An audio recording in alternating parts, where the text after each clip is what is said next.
بسم اللہ الرحمن الرحیم۔ اللہم صلی علی سیدنا و مولانا محمد وعلی آلہ صلی علی سیدنا و مولانا محمد واصحاب صلی علی سیدنا و مولانا محمد وبارک وسلم صلی علیہ۔ شاداب وادی حسین کوخسار اور دلکش مناظر کے لیے بلخ کا سارا شہر سارے جہان میں عروس البلاد کے نام سے مشہور تھا۔ موسم گرما میں دور دراز خطوں سے سیاحوں کے قافلے رواں دواں چلے آتے تھے اور اچانک شہر کی رونق میں اضافہ ہو جاتا تھا۔ جشن بہاراں کے دن تھے کہ خراسان کی طرف سے سیاحوں کا ایک کارواں اترا۔ اس قافلہ میں ایک حسین خوبرو نوجوان بھی تھا۔ گردشی ایام کا ستایا ہوا چہرہ ہزاروں دلکشیوں کے باوجود نہیں چھپتا تھا۔ شکستہ پیرہن، بکھرے بال، اداس آنکھیں، صاف دکھائی دیتا تھا کہ وہ اپنے وقت کا آشفتہ حال مسکین ہے۔ بہار کا موسم گزر جانے کے بعد سیاحوں کے تمام قافلے اپنے اپنے مسکن کی طرف واپس لوٹ گئے، لیکن نوجوان بلخ کی خوشگوار شام و سحر سے کچھ ایسا مانوس ہوا کہ یہیں سکونت پذیر ہو گیا۔ شاہی باغ کے قریب جھاڑیوں میں اس نے ایک کٹیا بنا لی اور وہی رہنے سہنے لگا۔ دن بھر وہ شہر کا گشت کرتا اور شام سے پہلے اپنی کٹیا میں لوٹ آتا۔ ایک مدت سے اس کی زندگی کا یہی معمول تھا۔ باغ کے شاہی ملازمین بھی اس کو ایک فقیر سمجھ کر کچھ نہیں کہتے تھے۔ ایک دن شام کا وقت تھا۔ سورج کی آخری کرنیں کوخسار کی چوٹیوں پر جلملا رہی تھی۔ فقیر شہر کے گشت سے واپس لوٹ چکا تھا۔ نہ جانے کیوں آج اس کا دل بے حد اداس تھا۔ طبیعت بہلانے کے خیال سے باہر نکلا اور ٹہلتا ہوا باغ میں پہنچ گیا۔ کچھ ہی دور چلا تھا کہ آج سلطان بلخ کی شہزادی گل گشت کے لیے یہاں تشریف لائی ہیں۔ اس کے کانوں میں آواز آئی۔ جو ہی آواز کی طرف رخ پھیر کر دیکھا تو ایک ہی جلوہ محشر طراز نے دل کا کام تمام کر دیا۔ ایک شیشہ ٹوٹا، ایک بجلی چمکی اور ایک بے نوا فقیر کا ہرمن ہستی آنے واحد میں جل کر راکھ ہو گیا۔ شہزادی کنیزوں کی جرمٹ میں آگے بڑھی۔ تلواروں کی کاٹ فولاد کی ڈھالوں پر روکی جا سکتی ہے، لیکن چشم سحر طراز کا ایک نیم کش پوری ہستی کو گھائل کر دینے کے لیے کافی ہے۔ نظر کی چوٹ سے فقیر بالکل گھائل ہو چکا تھا۔ بڑی مشکل سے دل تھامے ہوئے اٹھا اور اپنے کٹیا میں آ کر بیٹھ گیا۔ دل کا شکیب تو رخصت ہو ہی چکا تھا، آنکھوں کی نیند بھی اڑ گئی۔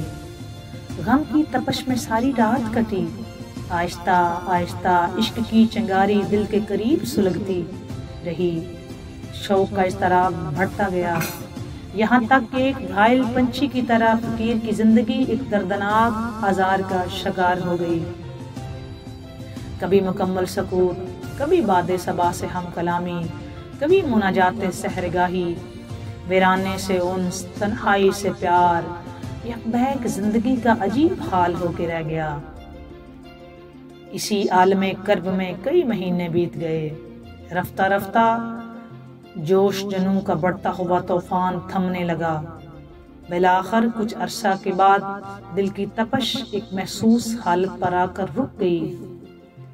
اب فقیر پر مدہوشی کا وہ عالم نہیں تھا۔ اب ایک حوصلہ مند مسافر کی طرح عشق نے ہاتھوں میں چراغ دے دیا تھا اور آرزو کے شوق نے منزل کی طرف بڑھنے کی ہمت پیدا کر دی تھی۔ حسب معمول سلطان بلخ کا دربار لگا ہوا تھا۔ فریادیوں کے مقدمات کی سماعت شروع ہو چکی تھی۔ اتنے میں ایک نقب نے آ کر اطلاع دی، جہاں پناہ ایک فقیر محل کے دروازے پہ کھڑا ہے، آپ سے ملنے کی اجازت چاہتا ہے۔ غالباً کوئی فریاد لے کے حاضر ہوا ہے۔ حکم صادر ہوا کہ اسے بلایا جائے۔ چند ہی لمحے بعد فقیر شاہی دربار میں بادشاہ کے سامنے آ گیا۔ تمہاری کیا فریاد ہے؟ بادشاہ نے پوچھا۔ فقیر نے جواب دیا، ایک ایسی درخواست لے کر حاضر ہوا ہوں جسے مجمع عام میں نہیں پیش کر سکتا، تنہائی کا موقع عنایت فرمایا جائے۔ دربار ختم ہونے کے بعد فقیر دوبارہ طلب کیا گیا۔ وزیر نے دریافت کیا، جہاں پناہ کے حضور تمہیں کیا کہنا ہے؟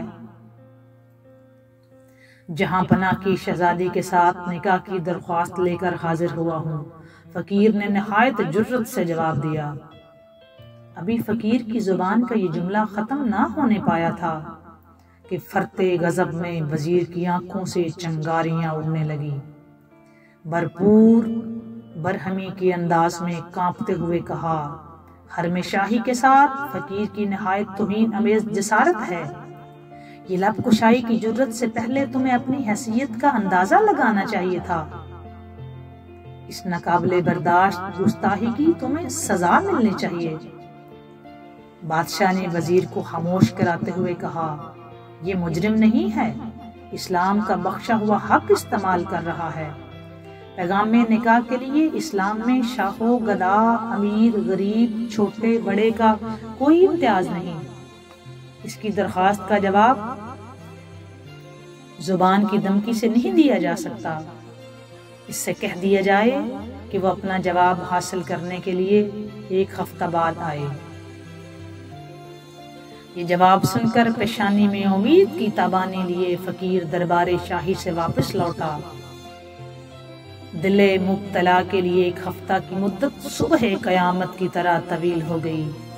بڑی مشکل سے انتظار کے دن کٹے۔ اس درمیان میں بادشاہ نے وزیر کو اپنی منشا سے آگاہ کر دیا تھا کہ صاف انکار کی بجائے حسن تدبیر سے فقیر کو ٹالا جائے، یا پھر کوئی ایسی شرط رکھی جائے جس کو پورا کرنا ناممکن ہو۔ جب 7ویں دن فقیر دوبارہ دربار میں حاضر ہوا تو وزیر نے نہایت خندہ پیشانی سے اس کا خیر مقدم کیا، اعزاز کے ساتھ بٹھایا۔ شرافت کی زبان میں فقیر سے مخاطب ہوا، شہزادی کے لیے دنیا کے نامور اور عظیم المرتبت بادشاہوں کی طرف سے بے شمار پیغامات موصول ہوئے ہیں، تمہارا پیغام بھی انہی میں شامل کر لیا گیا ہے۔ البتہ تم اگر ایک شرط پوری کرو تو یقین دلاتا ہوں کہ تمہارا پیغام قبول کر لیا جائے گا۔ وزیر کا جواب سن کر اندھیرے میں ایک کرن پھوٹی، اور فرض پوری کرنے کے لیے اپنی متاع زندگی تک داؤ پر لگا دوں گا۔ فقیر نے جواب دیا۔ وزیر نے کہا، شہزادی کی انگوٹھی کے لیے سیاہ رنگ کا ہیرا چاہیے، اس سے زیادہ کوئی شرط نہیں۔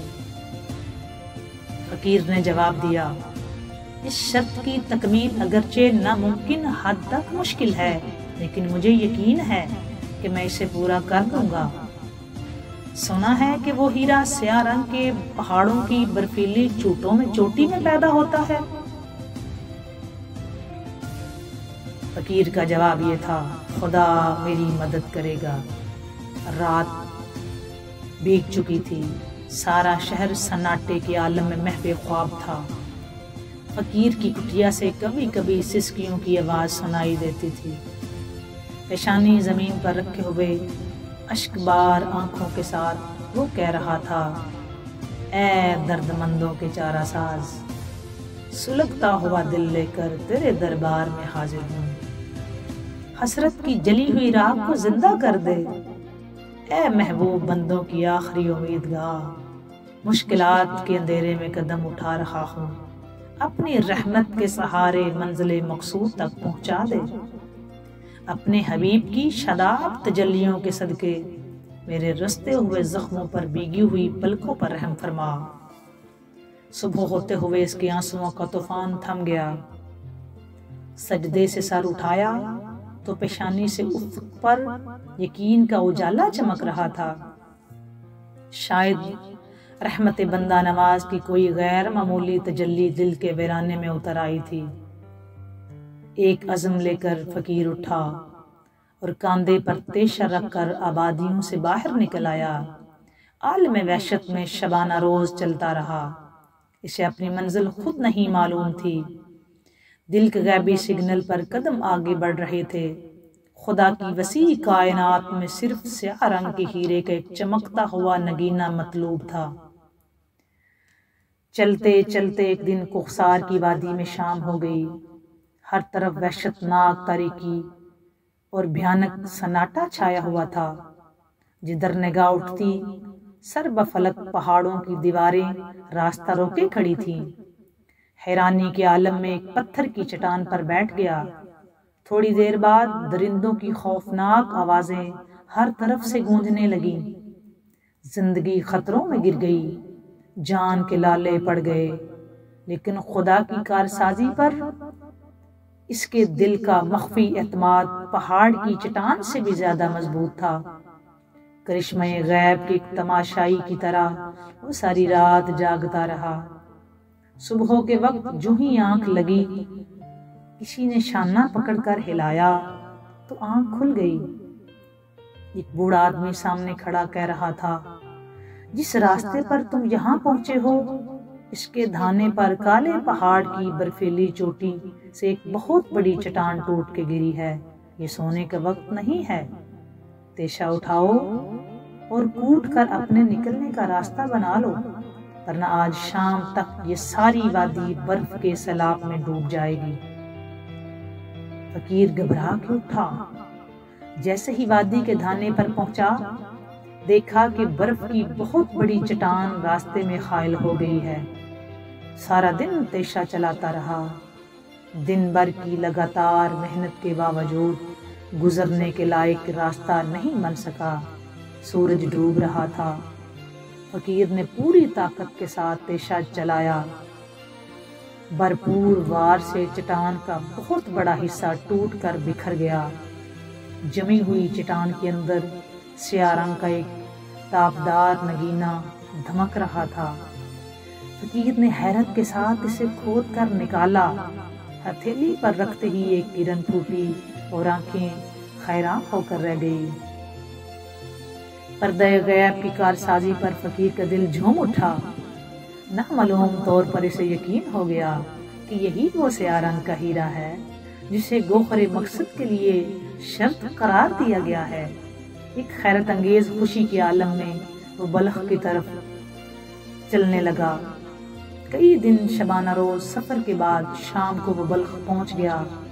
دوسرے روز شاہی دربار میں وہ فاتحانہ شان سے داخل ہوا۔ وزیر نے دیکھتے ہی اسے برہمی کے انداز میں کہا، تم پھر آ گئے؟ حالانکہ اس دن تم سے آخری بات کہہ دی تھی، شریف لوگوں کا شیوا نہیں۔ برہم ہونے کی کوئی ضرورت نہیں، میں شرط پوری کر کے آیا ہوں۔ یہ کہتے ہوئے سیاہ رنگ کا چمکدار ہیرا بادشاہ کے سامنے رکھ دیا۔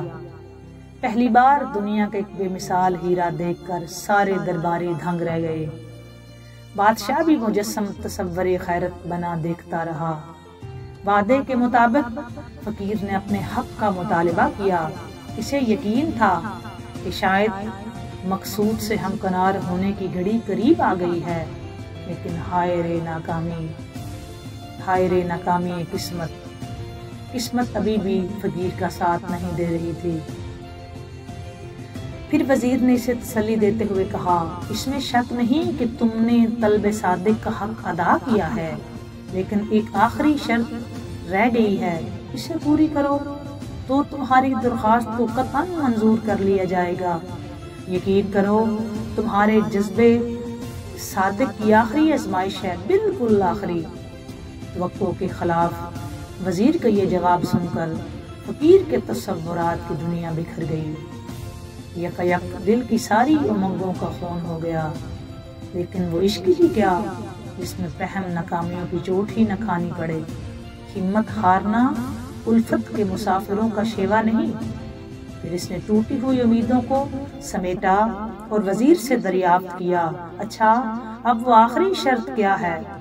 تو وزیر نے جواب دیا، شہزادی کے کان کے آویزاں کے لیے 2 بڑے بڑے سفید موتی مطلوب ہیں، جو رنگت و تابش میں ساری دنیا کے لیے بے مثال ہوں۔ فقیر آج دوسری بار گھائل ضرور ہوا تھا، لیکن اس کے باوجود مایوس نہیں تھا۔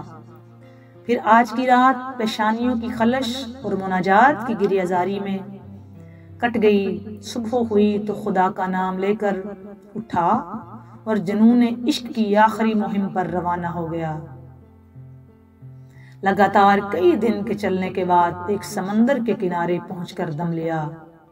عشق کی فلک پما ہمت بھی کیا قیامت ہوتی ہے۔